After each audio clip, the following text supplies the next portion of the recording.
இனிமையான குழந்தைகளே, நீங்கள் அதிகாலை எழுந்து மிகுந்த அன்புடன் பாபா குட் மார்னிங், காலை வணக்கம் என்று சொல்லுங்கள். இந்த நினைவின் மூலம்தான் நீங்கள் சதோபிரதானம் ஆகுவீர்கள். துல்லியமான நினைவின் மூலம் தந்தையிடமிருந்து கரண்ட் பெறுவதற்கு முக்கியமாக எந்த குணங்கள் அவசியமாக இருக்கின்றது?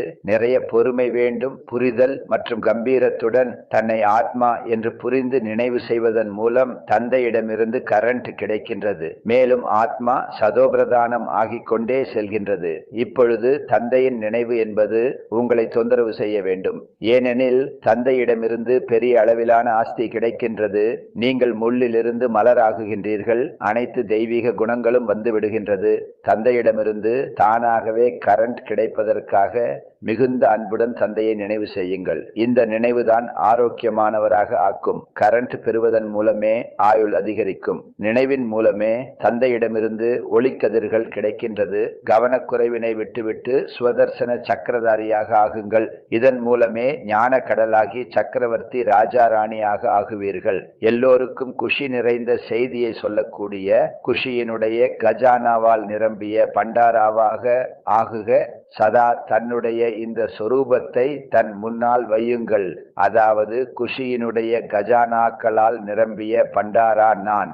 கணக்கில் அடங்கா மேலும் அழியாத கஜானாக்கள் என்ன கிடைத்திருக்கின்றதோ அந்த கஜானாக்களை நினைவில் கொண்டு வாருங்கள். கஜானாக்களை நினைவில் கொண்டு வருவதனால் குஷி என்பது ஏற்படும். மேலும் எங்கே குஷி இருக்கின்றதோ அங்கே சதாகாலத்திற்காக துக்கம் தூரமாக சென்றுவிடும். கஜானாக்களின் நினைவின் மூலமாக ஆத்மா சக்திசாலியாக ஆகிவிடுகின்றது. வீணானது முடிவுக்கு வருகின்றது.